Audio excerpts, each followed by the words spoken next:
Yes, friends, welcome back. We shall discuss further on the Sale of Goods Act in continuation of the definitions part. Uh, I had covered existing goods, then specific goods, then unascertained goods, and ascertained goods in my previous video. Yes, we will be discussing now on something called future goods. Now, what is meant by future goods? It's pretty simple. Any goods which is yet to be manufactured or produced, where goods which is to be manufactured or produced or acquired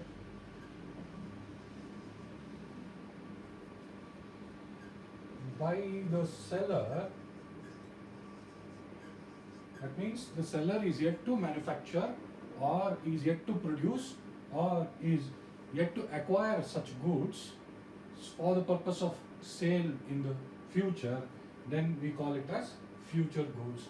Example, if Mr. A enters into a contract with Mr. B to sell 100 kgs of, let's say, tomatoes, which is to be grown on Mr.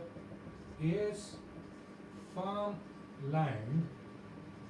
As of today, 100 kgs of tomato does not exist, so we can't call it as existing goods. Neither can it be called as specific goods, nor can it be termed as ascertained or unascertained goods, because actually the goods do not exist here. Therefore, future goods is those goods which is yet to be manufactured or produced or acquired by the seller. Example, if Mr. A enters into a contract with Mr. B to sell 100 kgs of tomatoes, that means Mr. A is ready and willing to sell 100 kgs of tomatoes to B at a certain price, but not today. That is, the tomatoes are to be grown on Mr. A's farmland. When the produce comes out, that time we'll have to, and that time the contract of sale will get concluded. Now, understand one important topic here, that is, an agreement to sell,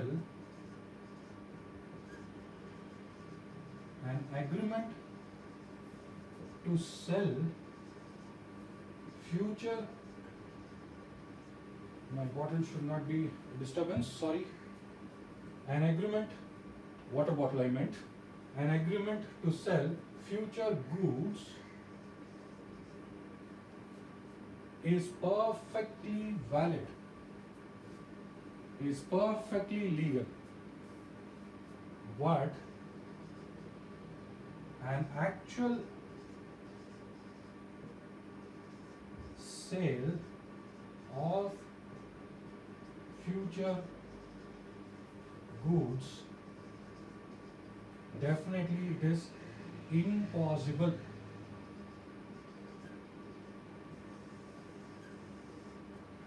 Understanding? An agreement to sell a future good which is yet to be manufactured or produced or acquired by the seller is perfectly valid, but an actual sale of future goods is impossible. It does not happen. It cannot be a reality. You cannot actually sell today of the goods which is yet to be produced. So an actual sale of future goods is impossible, but an agreement to sell future goods is definitely possible. That was an explanation for future goods. Now we shall further go on to the other aspects of Sale of Goods Act, which is important topic, delivery, expected exam question. What is meant by delivery? delivery. When we understand Sale of Goods Act, my dear friends, it's pretty natural that having understood the definition of goods, such goods should be in deliverable state. That means nothing more can be done. All the efforts have already been taken to make it deliverable. That means it is ready and fit. There is nothing more extra required. The buyer can take the delivery. That is called a deliverable state. Now, once the goods have achieved a deliverable state, then the delivery part component has three subheadings. That is, first one, it is called actual delivery. Second one, constructive delivery. And the last one is called symbolic delivery.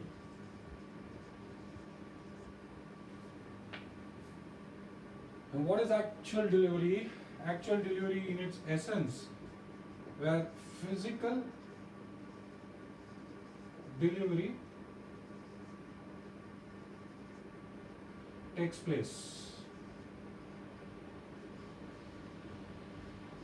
For example, if this pen has to be delivered, has to be sold from the buyer to the seller, or from the seller to the buyer, vice versa, the pen is actually sold, actually physically delivered, and the buyer pays for that actually, then it is called actual delivery. Now, what is called constructive delivery? It's an important issue. You may get confused with constructive delivery and a symbolic delivery. Well, it is not so confusing. Try to understand it. Constructive delivery is such a delivery wherein if an activity is done in such a way that the delivery takes place, the act of a person signifies that he's delivered something, then it is called constructive delivery. I'll give you an example. Let's say Mr. A enters into a contract with Mr. B to deliver 100 bags of wheat.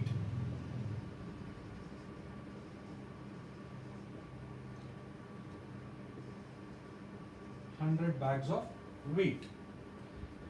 Let's say there is a godown.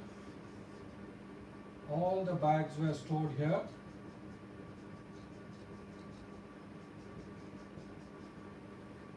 Please don't count and check whether it is 100. I am just checking it as an example.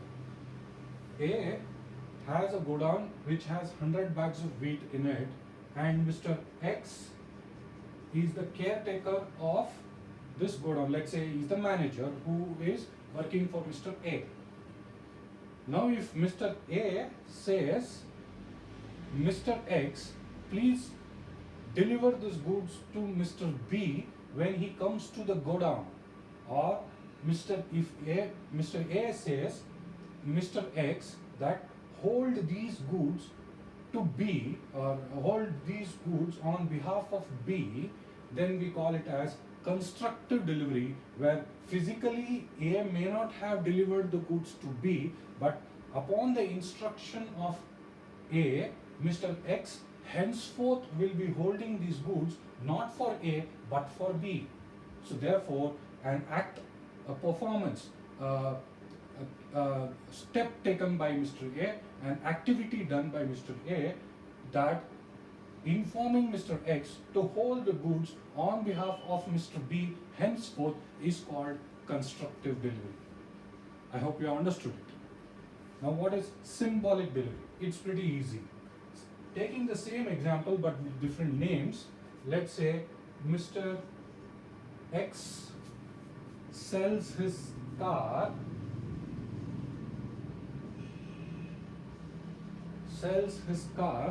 to Mr. Y. When Mr. X sells his car to Mr. Y at certain price, there is a contract, no doubt about it, but can Mr. X take the car physically like this and hand it over to Mr. Y? Sorry, that's not possible. But how do we understand symbolic delivery? if Mr. X hands over the keys of the car to Mr. Y, if Mr. X hands over the keys of the car to Mr. Y, then we call it as symbolic delivery. Am I clear, friends? Is there any doubt on this? Actual delivery means there is a physical delivery happening. Constructive delivery means an activity done so that it signifies the transfer, it signifies the delivery of the product from one person to another person. Example what I gave was Mr. A has informed his manager Mr. X to hold the wheat which was in A's godown, to hold such wheat henceforth on behalf of B. So it's technically a delivery made by A to B, and which is called constructive delivery.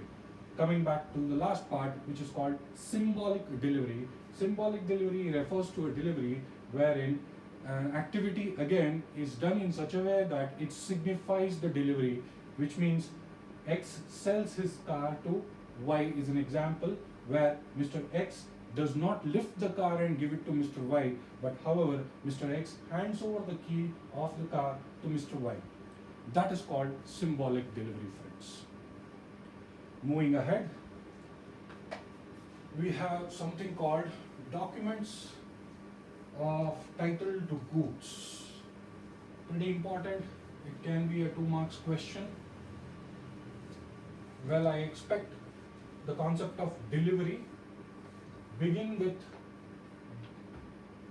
deliverable state, going on to actual delivery, constructive delivery, and symbolic delivery can be a short notes question for your exams. Please be prepared.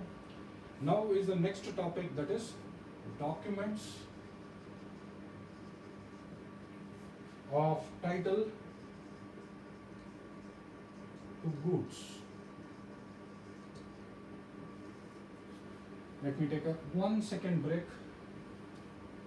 Water bottle, please.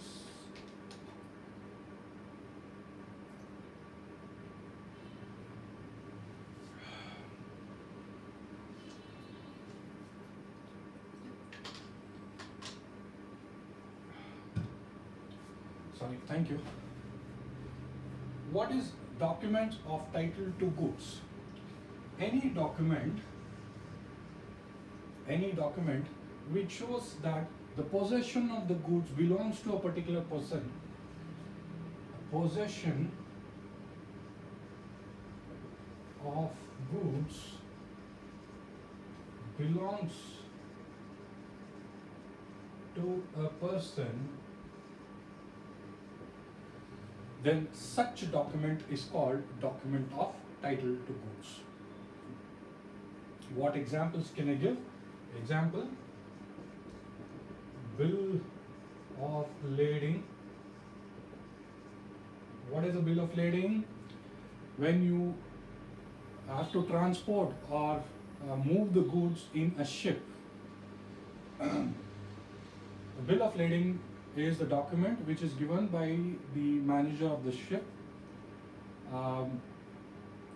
If you transfer or if you load the goods onto the ship, it is of course packed and all those things. They give you an acknowledgement of it.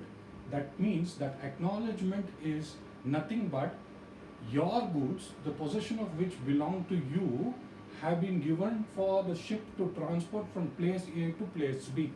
So, bill of lading is one of the document of title to goods. A second example, let's say a railway receipt.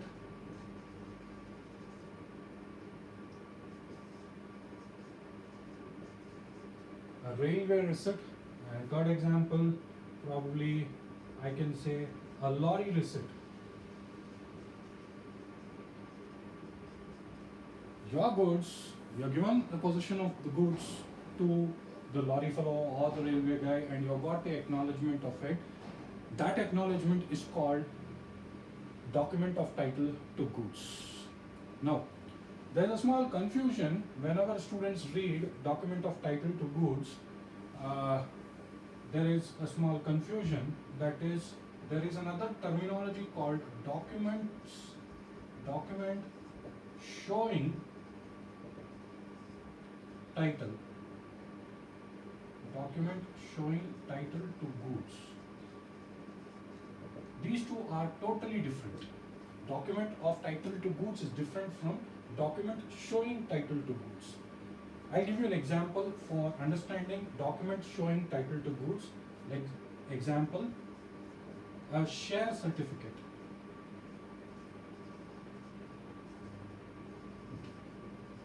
What does a share certificate have? It is a certificate wherein on the certificate a person's name will be mentioned, Mr. X holding so and so, say 1,000 shares of a particular company. Now this is, what does it state? Mr. X is holding 1,000 shares of a particular company is a document showing title to goods. Of course, stocks and shares, remember, it is an included item in goods definition. The understanding is document showing title to goods is different from document of title to goods, wherein in case of Mr. X holding the shares of 1,000 shares, that certificate is held by me. If I am holding that certificate, I am not the owner of that certificate. Mr. X continues to be the owner of that certificate. Mr. X continues to be the owner of the shares of that 1,000 shares. I cannot, just because I held it, just because I am holding that certificate, I cannot be termed as the title owner to it. That means document showing title to goods, it says Mr. X is the owner of it. If I am holding that share certificate, I do not per se become the owner until and unless I go and change the ownership details in the company. Till that point of time, Mr. X holding 1,000 shares, that certificate belongs to Mr. X. I might have paid the money to Mr. X, but till I go and change the name in the shares register of the company, I cannot be termed as the title owner of the goods. So please understand, it's pretty simple. Document of title to goods says if you have loaded a particular item or a particular parcel of goods to one of these mechanisms, let's say a ship or a railway or a lorry, there is an acknowledgement given by the particular party, bill of lading, railway receipt, lorry receipt. That acknowledgement is document of title to goods, which means, what is the understanding? The lorry fellow is not the owner of the goods, the railway fellow is not the owner of the goods, the ship guy is not the owner of the goods, but owner remains the owner. The fact that the acknowledgement is given to the owner or to the transferor who has transported the goods, who has transferred the goods for the transporter to transport the goods, it signifies only fact that here I am acknowledging the fact that the goods have come and fallen to the lorry, or goods have come and fallen to the railway, or goods have come and been loaded into the ship. I am giving an acknowledgement. That acknowledgement is called document of title to goods. It is not an ownership document. When compared to that, document showing title to goods are a little different. What it means by little different, I have given an example called share certificate. Share certificate is a certificate which holds the owner of the share in the certificate itself. His name would be mentioned, his or her name will be mentioned, number of shares will be mentioned. Now, the fact that that particular owner has sold the shares to me and I have paid the money, and just because I am holding the share certificate in my name or in my hand, I do not become the holder, I do not become the owner, I just become the holder of the share certificate. In which case, if I have to transfer the titles, I have to go and change the name in the company's register. That means document showing title to goods is nothing but any document where the name of the party is mentioned, it belongs to him only and nobody else until and unless the transfer has taken place by virtue of a contract. Vis-a-vis that, document showing title to goods is not a question of transfer of goods at all. It is transportation of goods from one place to another place wherein an acknowledgement will be given. Such acknowledgement is called document of title to goods. further. The next topics that will be covered is the other definitions part, like agent, property. Then we have this insolvent definition, which I will come to you in the next session. Thank you.